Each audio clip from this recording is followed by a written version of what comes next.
In today's video, we're going to be talking about how people have been wrongfully banned for submitting Pokestops and Niantic's response to those claims. A new co-op feature may very well be on its way to Pokemon Go. We're going to share all the details that we know with you so far. It's a little late, but you might not actually want to use Grubbin's new Community Day move. We have a damage chart to potentially support that. There are some people claiming that they have found Zygarde cells upon the completion of the route without actually ever clicking on the cells. And finally, we have reporting on Shadow Zapdos raids and how Niantic may have misled our entire community. We don't often have this much news to report in Pokemon Go, so I'm very excited about it, and I hope you are too. Let's get into it. So for our first story, we have people being banned for submitting Pokestops, which is something that all of us should be encouraged to do. For most of us, I think we would probably assume if you were going to get banned, you would just be banned from Wayfarer and the ability to submit Pokestops, not to play the game, but that doesn't seem to be the case. As far back as 5 months ago, we can start to see Reddit posts from people who have been banned, although the issue did not blow up until about 2 weeks ago when more and more people started to find their way to Reddit, and then even people made videos on it. People getting banned this way or even getting emails about it telling them that they were warned, but then according to some accounts, they don't ever actually have any notice of that warning. They were just banned immediately, so there's a lot of confusion. Niantic has officially responded with this response. I assure you that the punishments are handed out after proper investigation by our team. We do not hand out punishments for auto rejections by the system or for nominations that fall in the gray area. While our team may review some way spots, they do not always trigger punishments. Posts on social media do not always paint the complete picture and thus may be misleading. So that is the official stance from Niantic, and pointed out by a user directly underneath who comments, with all due respect, posts on social media, YouTube, etc. don't paint a complete picture due to the lack of information. And I just want to capitalize on this because this is where I think that is an excellent opinion on this. If this is my Wayfarer account where I've successfully submitted over 17 Pokestops, but I have myself even put in a couple Pokestops that were not accepted.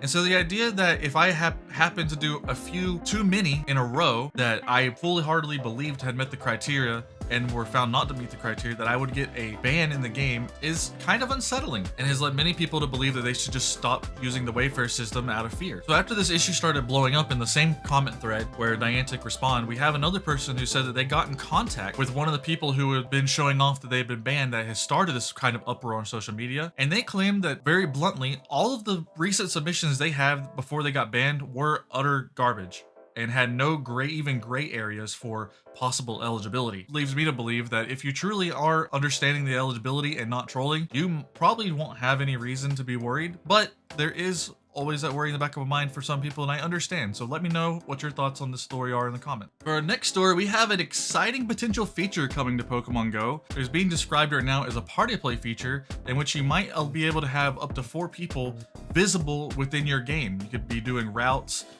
trading, challenges, whatever it may be, that you can actually visibly see other people in your game. So this news comes to us on Twitter from Pokemon Group, where they say players can view party members on the map, options to enable and disable sharing of location and avatars. Party size is currently limited for, they say initially, so that it seems that there might be an increase in the future, and include interaction with raids, routes, and challenges. If we go to their Instagram, we can also see pictures that they have from their data mine in the game. So like you have potentially a challenge that all people in the session can actually work together to complete, which would be really cool if that's a true feature. I didn't know if wanted to full-heartedly believe this because I didn't know the people reporting on this beforehand, but this UI to me really seems like the UI that Niantic would do, so I do not believe this to be fake. And this is some of the screenshots from their Instagram that they shared with us, and so that could potentially be a feature. Don't know when it will come. So for those curious like me who these people actually are and how they could have found out this information, I looked into their website they have, and they are evidently like some kind of like cheating mod for routed phones that you can use to enhance your way that you play Pokemon Go. Now you might have your own feelings about something like this as I do, but it would make sense how they were actually able to get information like this if they're constantly looking at the back end of the game itself. So I believe that this could be trusted as an actual leak. For our next story, it's a little late. I know I'm recording this before my own Grubbin Community Day, and I know a lot of community days have already happened, especially when this video finally gets up. However, there has been a chart released that I think is important to go over. This is from Reddit user Tabon54. They do this for all of the basically community days and other types of things like this. So I trust the information because they've been doing this for a long time and I've been able to follow their charts before. But if you see from this chart, we have Vikavolt down here and Vikavolt down here. The first one is Spark and Discharge, which is the normal moveset it has, whereas Volt Switch, the Community Day move, is down below it. Now this chart, what it's trying to say is that the higher up on the chart, the more damage that you do in raids. So according to this chart, Vikavolt with Volt Switch actually does less damage in raids as the Spark and Discharge does. If you're looking to have a Vikavolt maxed out purely for raid attacking, you might not actually want to have the Community Day move. And a big feature of not being forced to use the Community Day move is that you can actually switch your Vikavolt to being a bug attacker, which if you look at the bug attackers, it's actually very meta relevant for PvE attackers. And so I just wanted to share that, as I found that interesting because personally, I thought Volt Switch was just a far and away better move than Spark was, and so this information counteracts that. However, I will note for PvP, it has been confirmed Volt Switch is the superior move to Spark for PvP purposes.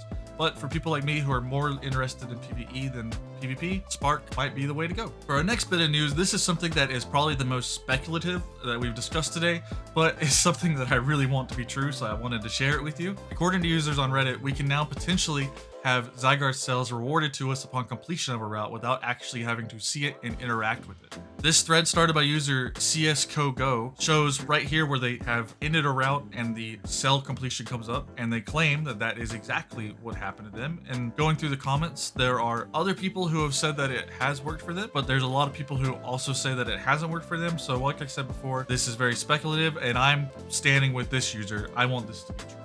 And that's mainly why I'm talking about it. Potentially, along with this being potentially real, that circle routes have been fixed, and so now hopefully we can all start finding Zygarde cells. I'm going to be walking my circle route today again for the first time in like a week for Community Day, and if I end up finding Zygarde cells, I will be sure to let you know.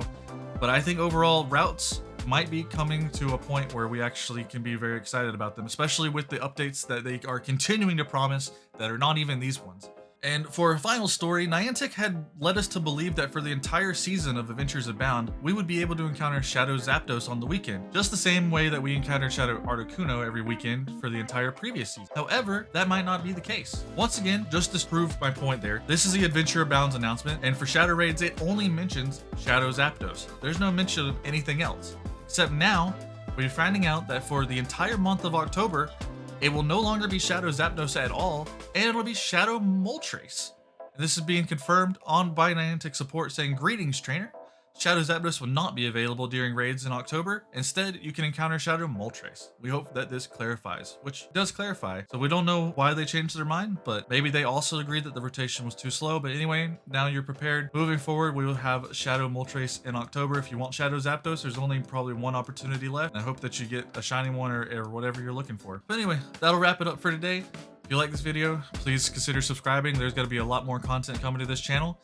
And I wish you the best of luck in your grubbing community today if you haven't had it. And if you already have, then I hope it was a blast. But I will see you in the next video.